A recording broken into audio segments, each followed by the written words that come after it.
জীবনটা খুবই ছোট, তাই আমাদের উচিত প্রতিটা মুহূর্তকে উপভোগ করা। নমস্কার, শুভ সকাল। আশা করছি যে যেখান থেকে ভিডিওটি দেখছেন না কেন সবাই অনেক ভালো আছেন আর সুস্থ আছেন।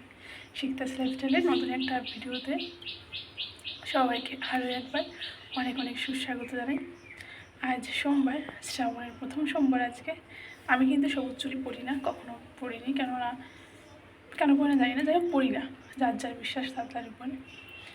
তো সকাল সকাল সব কাজবাজ করে স্নান করা হয়ে গেছে, গোপালকেও তোলা হয়ে গেছে, এবং পুজোটাও করা বাকি আছে। তো ছেলে এখনও ঘুম থেকে ওঠেনি, এখন 8:30 মতন বাজে। বাইরেটা আজকেও মেঘলা, ওই দেখো ওই যে সংকেত দিয়েছে আমার ছেলে। আমরা মানুষ, আমাদের প্রচুর চাহিদা থাকে, এটা এরকম হলে ভালো হতো, এটা এর থেকে একটু বেশি হলে ভালো হতো বা কম হলে ভালো হতো। আমাদের কিন্তু চাহিদার কোনো শেষ নেই। যেমন ধরো রৌদ্রে উঠলে ভাবে যে বৃষ্টি হয় না কেন, বৃষ্টি হলে ভাবি রৌদ্র হয় না কেন, যখন প্রচুর ঠান্ডা পড়ে তখন ভাবি গরম কেন পড়ে না, আবার যখন প্রচুর গরম পড়ে তখন মনে হয় যে না, শীতকাল ঠিক ছিল।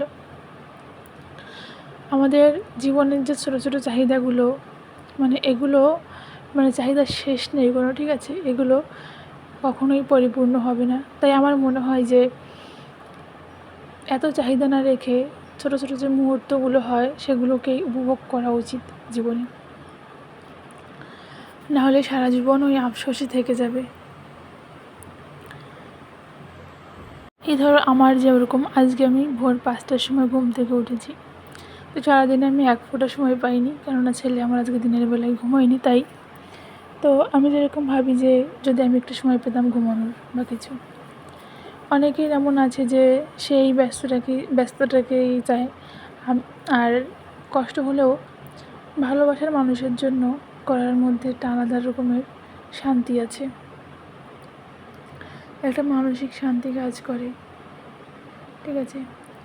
আর এই যে ছেলের যে শৈশবটা আমি ভীষণভাবে উপভোগ করি, এনজয় করি ওর সঙ্গে আমিও প্রচুর দুষ্টুমি করি, ওর সঙ্গে লুকোচুরি খেলি, প্রচুর টাইম দিই ওকে। কেননা এই যে দিনগুলো চলে যাচ্ছে, এই যে সুন্দর মুহূর্তগুলো চলে যাচ্ছে আমার, এগুলোকে আমি ভবিষ্যতে কোনো দিন ফিরে পাবো না। তখন যদি মাথা কুটে মরেও যাই তাও আমার এই দিনগুলো আর ফেরত আসবে না। তো যাই হোক, ভিডিওতে আসা যাক। আজকে ভোর 5টার সময় ঘুম থেকে উঠেছি, আর ছেলে আজকে দুপুরবেলা ঘুমাবে না সেটা আমি সকালেই বুঝতে পেরেছি, কেননা ছেলে ঘুম থেকে উঠেছে 10:30টার সময়।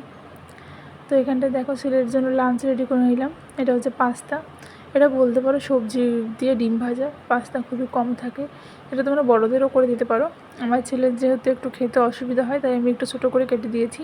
1:45 মতন বাজে, বাইরে প্রচণ্ড মেঘ করেছে, বৃষ্টি আসবে, আর আমার ভীষণ খিদে পেয়ে গেছে। আর আজকে আমার ছেলে সকালে 10:30টায় ঘুম থেকে উঠেছে, ও দুপুরবেলা যে ঘুমাবে না আমি জানি। তো এখন আমি ব্রেড খেয়ে নিচ্ছি, আমার পাউরুটি খেতে ভীষণ ভালো লাগে সত্যি কথা বলে।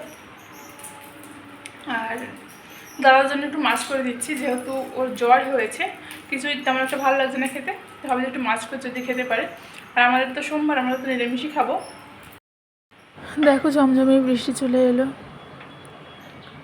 তো যেটা বলছিলাম, আমার ছেলের একটু খেতে অসুবিধা হয়, বড় যে পাস্তাগুলো হয়, তো ওই জন্য আমি একটু কেটে ছোটো করে দিয়েছি। এরকম করে কিন্তু তোমরা বড় যে বাচ্চাগুলো রয়েছে যারা সবজি খেতে চায় না তাদের করে খাওয়াতেই পারো। কথা বলতে ওকে আমি এখনও ওকে ঘুম পাড়াতে যাইনি, আমি জানি 10:30টার সময় ঘুম থেকে উঠেছে, ঘুমাবে না, শুধু শুধু সময় নষ্ট করে ওকে যাতায়াতি করে কোনো দরকার নেই। এখন যাব ওকে ঘুম পাড়াতে, যদি ঘুমাবে, না ঘুমালে ঠিক আছে, কোনো ব্যাপার না, রাতে তাড়াতাড়ি ঘুমিয়ে যাবে।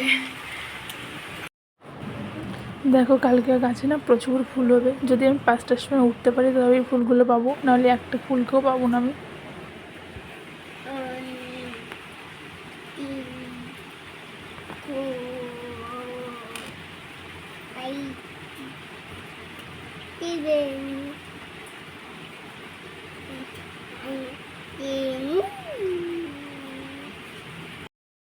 ছেলের এই দুষ্টুমি দেখেই আমার সারাটা দিন কেটে যায়। দেখো মাথার ভিতরে বালতি নিয়ে ঘুরছে। আজকে খুব একটা ভিডিও শ্যুট করা হয়নি, কারণ আজকে ভীষণ টায়ার্ড ছিলাম, ইচ্ছে করেনি ভিডিও শ্যুট করতে। যাই হোক, এতটুকু যদি ভালো লেগে থাকে তাহলে অবশ্যই লাইক, কমেন্ট আর সাবস্ক্রাইব করো। আর যারা অলরেডি সাবস্ক্রাইব করে দিয়েছে তাদের অনেক অনেক ধন্যবাদ, অনেক অনেক ভালোবাসা জানাই। সবার জন্য অনেক অনেক শুভকামনা দিয়ে ভিডিওটি শেষ করছি। Radhe Radhe, good night.